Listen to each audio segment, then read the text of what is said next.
Oh, England will be happier than Borthwick will be happier than Rossi. Listen, if you there's a few things in rugby that if you say to a coach before the match starts, you say, I'm gonna be charged down 4 or 5 times and tip ball. I'm gonna lose my line out a few times.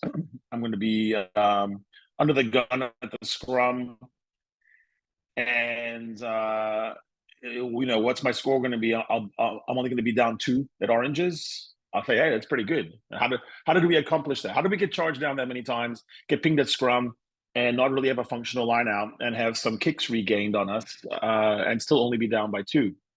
So it's a bit of a frustrating for me to watch. The fraud stuff, the cock stuff. Listen, some of those early exits, including by Cheston Colby, one of our favorite Leckerbecks ever, were terrible.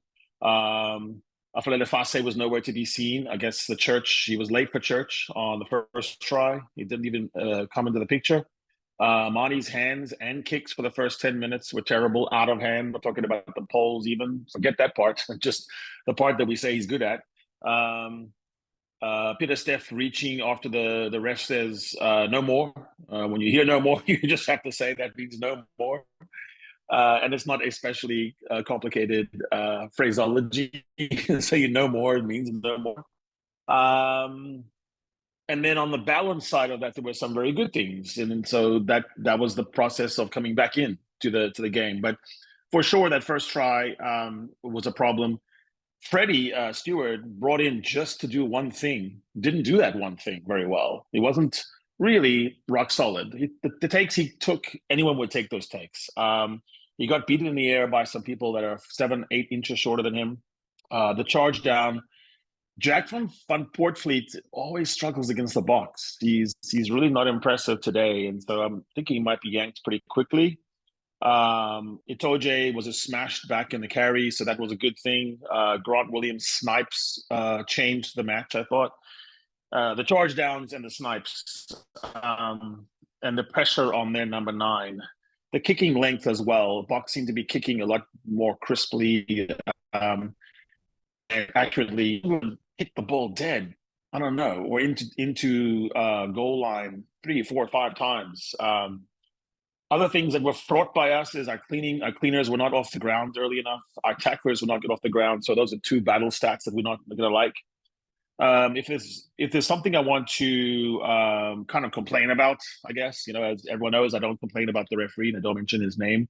But on the scrums, if you get in the way on scrum 1, so that we cannot do what we want to do, and then second one, you get even more in the way where your foot is actually on top of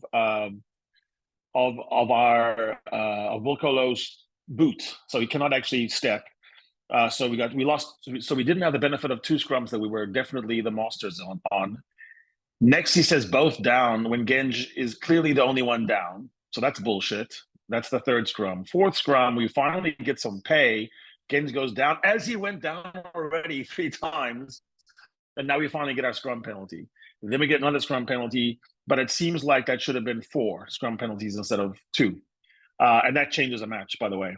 But nothing really to complain about on our side because we're our own worst enemies. The exits that went astray, the restarts that were shaky, and then bad chases. We cannot put up a chase diagonal by Mani Libok and then have one guy, Kurtley Arendse, chasing against Freddie and no one else in the landing zone. Because the escorts are gone, there's no excuse for that. Everyone, if he lands, there should be a cordon around him, a lager around him, and that should be where he gets smashed. So that breakout was a thing to watch. The process of scoring, of going down 0-7 and then climbing back in and being up by 19-17 is fine. But if you look at that final sequence at 38 minutes, there's a scrum penalty against Genge. There's a chase and jackal by Visa. And then there's a penalty goal attempt by Mani Libok, which he shaves to the right. He has enough distance. Then we get the line out right back, which is fair enough. It's why you take a long kick sometimes because it doesn't really matter. You get the ball right back in a set piece. And then we stuff that up. One of the guys who played one of the greatest, he played the best. Even Etzebeth spills that ball and it's lost. So I think you look back at that and you say, if you're grading yourselves, Springboks would say we should have scored. We had on our boots and on our hands possibly 26, possibly 29 points, which would have been a big 30 minutes, 40 minutes. And then one soft try given. So you're looking at a match where you think you're probably about 10 to 14 points down from where you should be.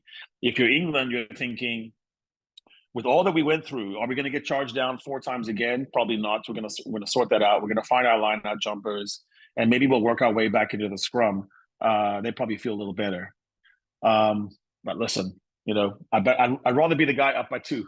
So the other thing is, fixing a scrum is easy to say. It's not that easy to do when you're up against whoever is coming on next, Vincent Koch and Malcolm Marx. So yeah, as far as I would see right now, I'm surprised by one thing and one thing only, which is the number of points scored by England. Get the fuck off the ground. They're rolling around. I don't care if you're in a good position and you look like a star and you want your Tani and your sister to see you back home. Get off the ground, man, and make a next tackle. Shift, go. When you're in any kind of vicinity of a carrier, I want you to hit the inside and the outside. I don't care, but hit something. Do not be late to a ruck. Mani, let's be sure of what we have set up. Fassi as well. When you're kicking up in the sky, you know, make sure that you have had eye contact. You know, the no looks fun, but also looking is good. Make sure that someone knows where you're going and where it's going to drop. There's a way to do that. So I think we're going to see Pollard probably early. I'd keep Lucanio back for a long time. I think Archie and Eben have plenty of energy, so I'd keep them on as long as they could. They are a point of difference, and they are playing their opposites. So probably it's the timing of Quacha that we're looking for, and then when Elrich hits it.